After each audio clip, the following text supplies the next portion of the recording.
Escape to Cornwall with Rosemary with him and step inside the Cornish vintage dress shop.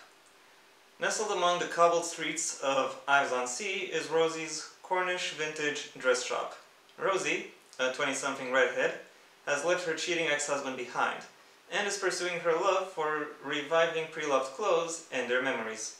Surrounded by vintage garments and her new friends, Rosie is adjusting to single life when Matt turns up on her doorstep.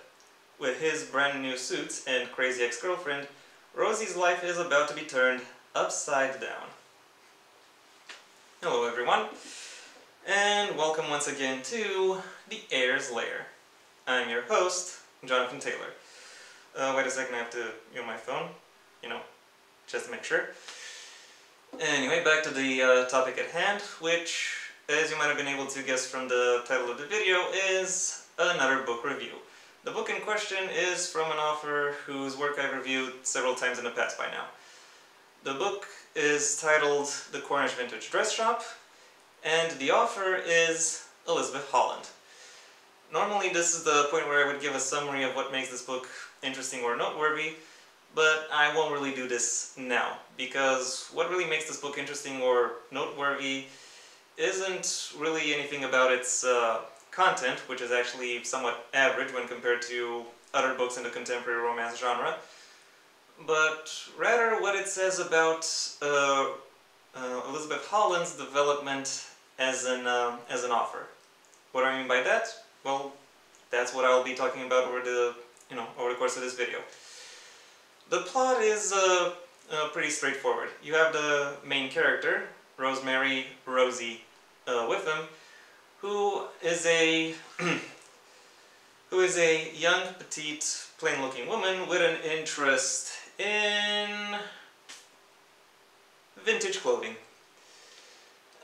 She decides after a while to leave the big city because of her cheating ex-husband, and she moves to a small community in the country, most often a village, so she can pursue a business venture based off of her interest.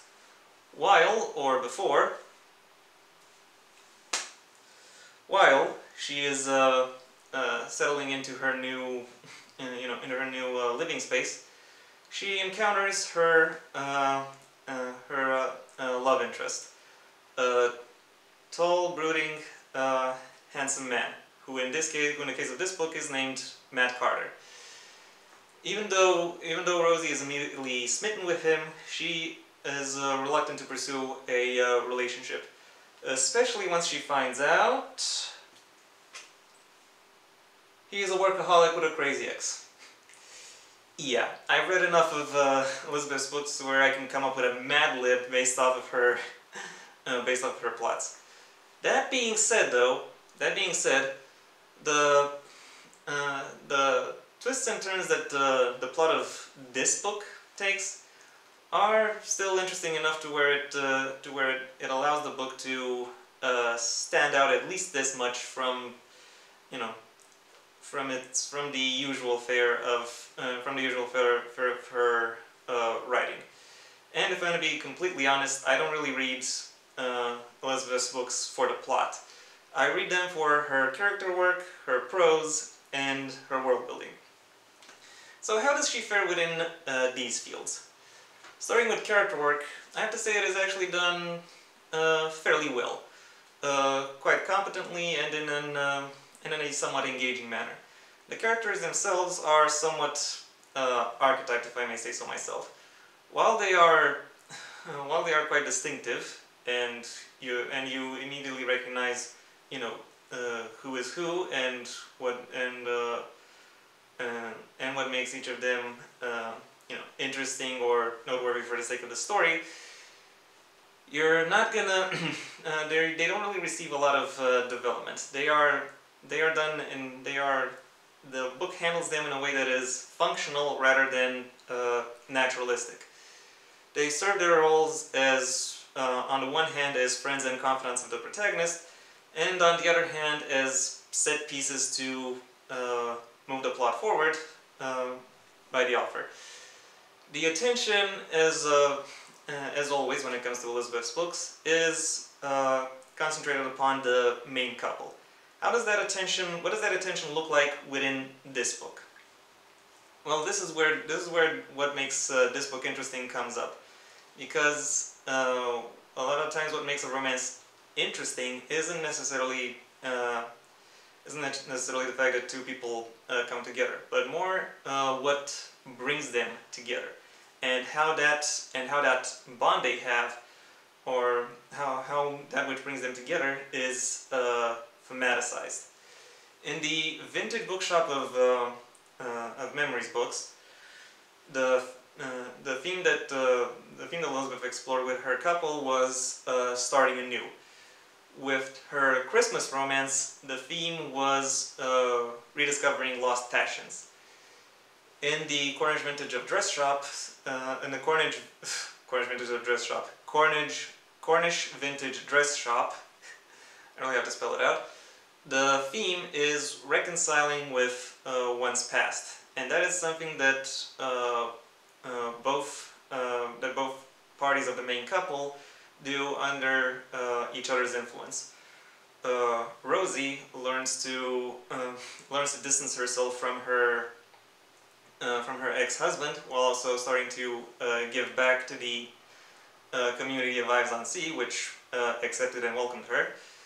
And Matt learns to let go of his resentment towards this village, and also place boundaries between him and his previous relationship.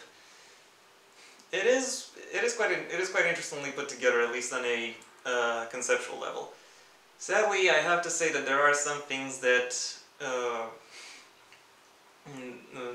about these main characters that really could have used a little bit more fleshing out.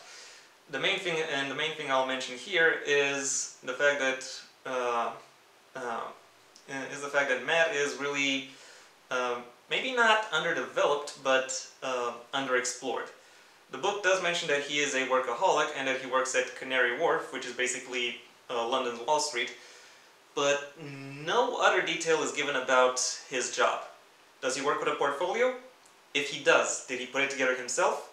If he did put it together himself, what made him decide what companies or what stocks would be on his portfolio? What makes him value those over any of the other options? What is it about these aspects of his job that he decides are worthy of his time, effort, and attention?